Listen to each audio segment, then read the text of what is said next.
Guy believes that the Pink Lady is a woman who lived and died here in the early 20th century. Her name, Irene O'Hare, the same name that they found scratched onto one of the bedroom walls. Guy and Terry make more trips to the mansion, but the ghost of Greencastle does not reappear.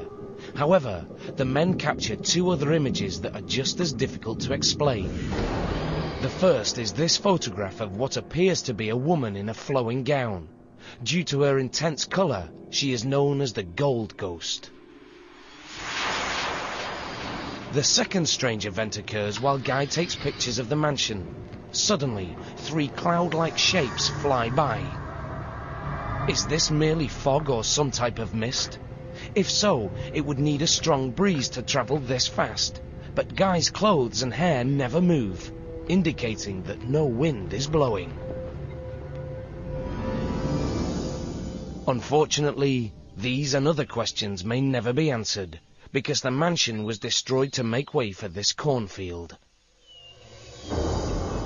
But the memories of the Greencastle mansion live on with Guy and Terry, who may have done the unthinkable. Captured images of visitors from the other side. What awakened me was a smell, a very distinctive smell. It was the body smell of my mother, who had died 9 years ago. It came and it passed through my body. And as it passed through my body, I felt this incredible sense of joy, release of all worry, tension. I could feel the air in my ear. I could feel like a vapor going into my ear. She was trying to tell me something. And I screamed. I mean, I screamed because I was so terrified.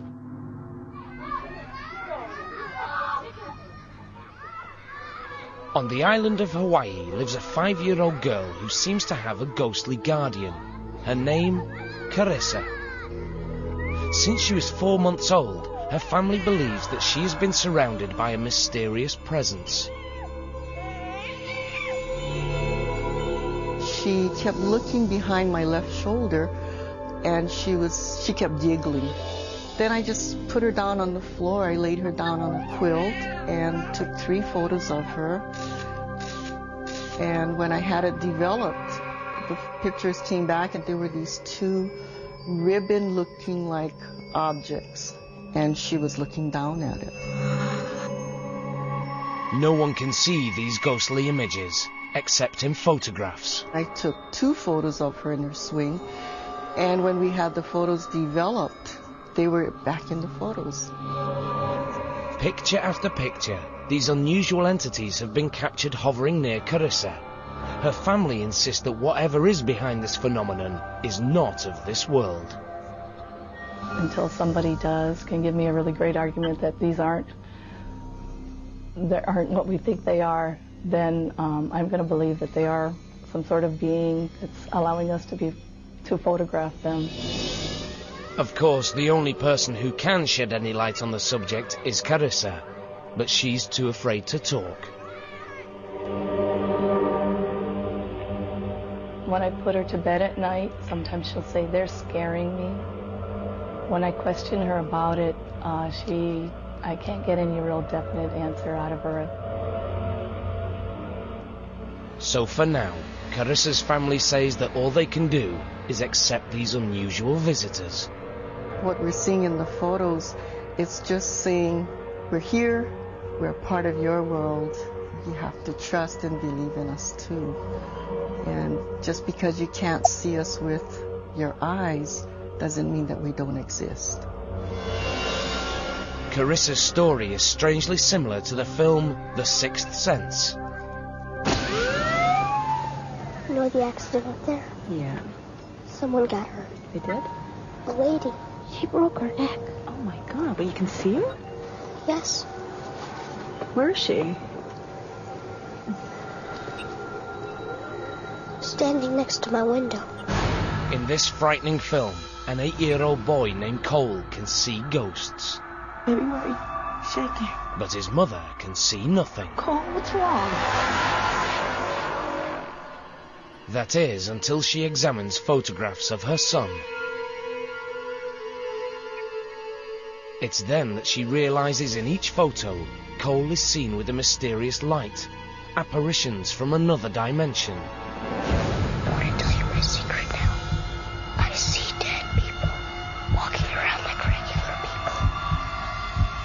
people. For millions, this is pure entertainment.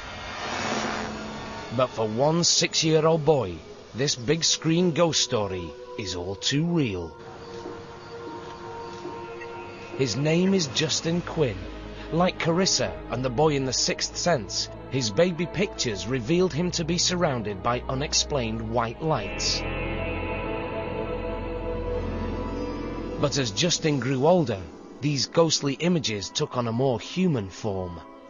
The first experience that I remember was him saying that he saw a man standing in the doorway of his room.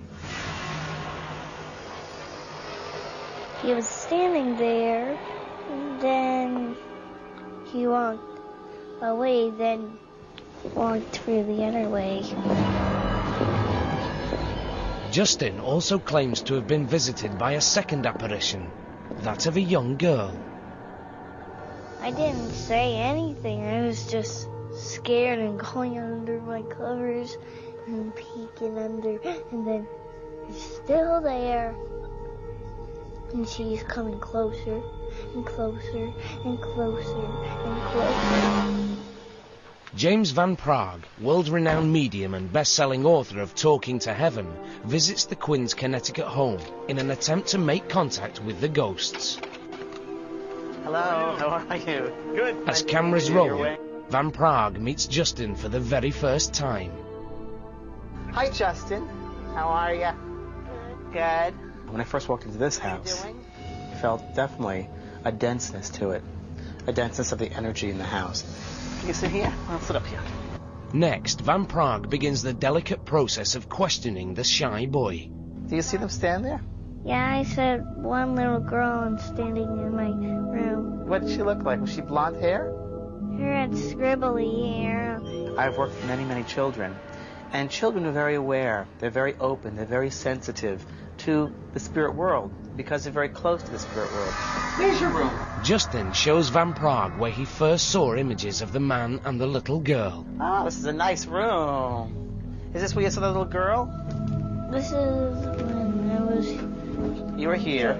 And were you sleeping or were you awake? awake. You were awake?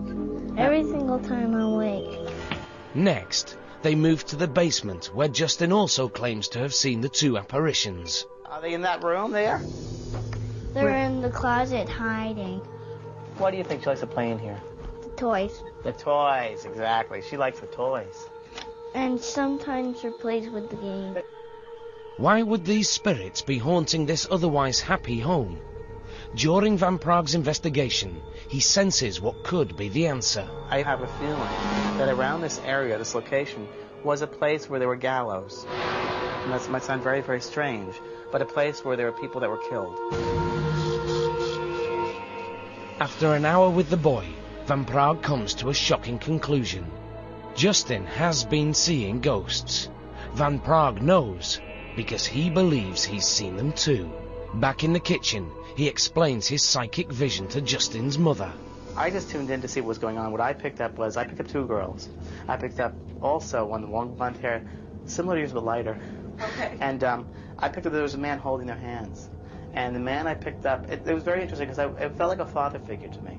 And I saw a very long, drawn face. I'm starting to. His cheeks are much thinner. Yeah. Van Praagh describes the spirits to a police sketch artist. Much longer thin. Much longer? Much thinner. Much thinner. And much rounder eyes. And dark. Now, for the first time ever, the rest of the world can see the visions that have been haunting Justin. Look at her. That's that girl in your bedroom, huh? Is that her? Yeah. Does that look like her? Yeah. I think that indeed he does see spirits in the house. He's very attuned to that energy. And his mind has not been clouded yet by society. So he's very aware, very open, very innocent, if you will. So what does the future hold for Justin and his real-life sixth sense? Only the spirits know for sure. And for now,